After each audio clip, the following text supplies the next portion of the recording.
अरे भैया, वो आप कुछ बता रहे थे ना कस्टम ऑर्डर ज्वेलरी के बारे में। अरे हाँ। तो मैं आपसे कुछ शेयर करना चाहता हूँ कि एक छोटी सी गोल्ड रिंग ने एक व्यापारी को एक ऐसा फैसला लेने पे मजबूर कर दिया जो कभी ना कभी किसी ना किसी व्यापारी की लाइफ में आता ही है और उसको फैसला लेना पड़ता ही है। तो क्या आप पूरी कहानी जानना चाहोगे? तो जरा इमेजिन कीजिए, एक छोटी बहन है और वो अपने बड़ी बहन के जन्मदिन पर उसको एक गिफ्ट करना चाहती है, गोल्ड रिंग गिफ्ट करना चाहती है, कस्टम मेड। और उनको वो गिफ्ट रिंग बना के दे दी गई, same weight, same design, same purity, सब कुछ। अब बड़ी बहन आती है और उस रिंग को वापस लेके आती है, जो बनाई गई थी, कस्टम ज्वेलरी बनाई गई थी, उसको वापस लेके आती हैं और उनको वो डिज़ाइन पसंद नहीं आती। अब आप सोच रहे होंगे कि शायद से डिज़ाइन में कमी होगी। नहीं, ऐसा नहीं है। कहीं प्योरिटी में कमी होगी, ऐसा भी नहीं है। कहीं वेट में कमी होगी, ऐसा बिल्कुल भी नहीं है। तो फिर कमी कहाँ है? फिर आखिर हुआ क्या? तो एक छोटी सी बात कि अब उनको वो डिज़ाइन, रिंग की डिज़ाइन पसंद नहीं थी। चलिए कोई बात नहीं, नेचुरल बात है।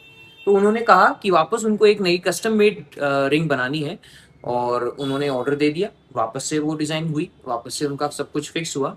तो व्यापारी ने क्या किया? व्यापारी ने रिलेशनशिप को देखते हुए वो वापस से कस्टम डिज़ाइन बनाने पे राज़ी हो गए। और अब आप एक व्यापारी की जगह आप खुद को रख के देखिए, तो वहीं दूसरी तरफ रिंग बनाने का फिर से प्रोसेस, फिनिशिंग का प्रोसेस, मैन्युफैक्चरिंग का प्रोसेस, सब कुछ उस आदमी को, उस व्यापारी को ज़ीरो से शुरू करना पड़ा। और पुराना रिलेशनशिप था, पुराना व्यवहार था उस ग्राहक से, तो उसको मैटर करते हुए, उसको देखते हुए 20 से 25 दिन का उधार भी दिया गया। फिर तो इस तरह से उनको एक नई डिज़ाइन की रिंग बना के दी गई। पूरी डिज़ाइन वापस से, पूरी मैन्युफैक्चरिंग वापस से, पूरी फिनिशिंग वापस से, पूरी प्रोसेस ज़ीरो से लेके वापस से शुरू हुई और उनको दे दी गई। पर कहानी यहीं खत्म नहीं होती। अब आप खुद सोचिए कि सोने-चांदी जैसे व्यापार में, सोने-चांदी जैसे भाव में, जो हर सेकंड ऊपर-नीचे भाव हो रहे हैं, फ्लक्चुएट हो रहे हैं, उस भाव में 20 से 25 दिन का क्रेडिट दिया और उनको वापस नई रिंग बना के दी गई। पर कहानी अभी भी यहाँ खत्म नहीं होती। वो अगले ही दिन वापस आते हैं, डिलीवरी के अगले दिन, जो सेकंड रिंग बना के दी थी, अगले ही दिन वापस आते हैं, फिर से वही नई रिंग लेके, कि अब उनको वापस से वो डिज़ाइन पसंद नहीं आई थी। अब आप यहाँ पे 1 सेकंड रुकिए और सोचिए। तो आप ये सोचिए कि एक डिज़ाइन पसंद नहीं आने की वजह से क्या सिर्फ़ एक रिंग वापस आती है या फिर डिज़ाइन चेंज होती है? ऐसा बिल्कुल भी नहीं है। एक नई डिज़ाइन के पीछे, एक नई नई रिंग बनाने के पीछे पूरी कारीगर की मेहनत, पूरा प्रोसेस वापस से लगता है, टाइम वापस से लगता है, वेस्टेज वापस से होती है और 20 से 25 दिन में या फिर जब वो रिंग बनकर तैयार होती है, तो भाव का फ्लक्चुएशन का भी बहुत असर पड़ता है।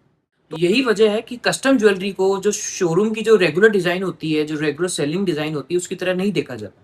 देखिए, कस्टम ज्वेलरी अपनी तरह अलग है, वहीं जो शोरूम में रेगुलर डिज़ाइन सेल करते हैं, जो स्टॉक में रखते हैं, वो अलग है। कस्टम ज्वेलरी जो बनी है वो खास आपकी पसंद के हिसाब से बनी है, आपके नाप के हिसाब से बनी है, आपकी पसंद के हिसाब से बनी है।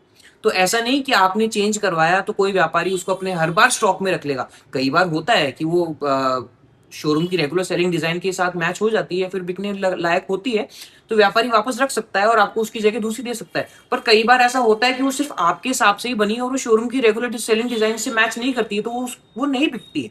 तो अगर आप भी कस्टम ज्वेलरी बनवाने जा रहे हैं या बनवाने की सोच रहे हैं, तो आप भी 2 बार नहीं, 3 बार सोचिए। अपनी फैमिली वालों से बात कीजिए, फोटो को 2 बार देखिए और फिर फैसला लीजिए। क्योंकि देखिए, एक सही फैसला सिर्फ व्यापारी का समय या फिर आपका समय और पैसा ही नहीं बचाता, व्यापारी और ग्राहक के बीच का भरोसा भी बनाए रखता है। अब मैं आपसे एक सवाल पूछना चाहता हूँ कि अगर आप उस व्यापारी की जगह होते तो आप क्या करते? या फिर आप उस ग्राहक की जगह होते तो क्या फैसला लेते? तो आपकी इस पे क्या राय है? कमेंट में ज़रूर बताइएगा। क्योंकि देखिए, सिर्फ पैसा ही मैटर नहीं करता, पैसे से ज़्यादा इम्पोर्टेंट मैं मानता हूँ कि भरोसा होता है। पर भरोसा भी जब दोनों तरफ से निभाया जाए, तभी रिश्ता लंबा चलता है और व्यापार भी। अगर आपको भी ज्वेलरी से जुड़ी रियल, प्रैक्टिकल और नॉलेजेबल बातें पसंद आती हैं, तो दर्शन ज्वेल्स चैनल को सब्सक्राइब करना ना भूलिए। मैं हूँ सूरज सोनी, दर्शन ज्वेल्स से। अगली वीडियो में मिलते हैं ऐसी ही रियल और नॉलेजेबल बातों के साथ। तब तक के लिए नमस्कार।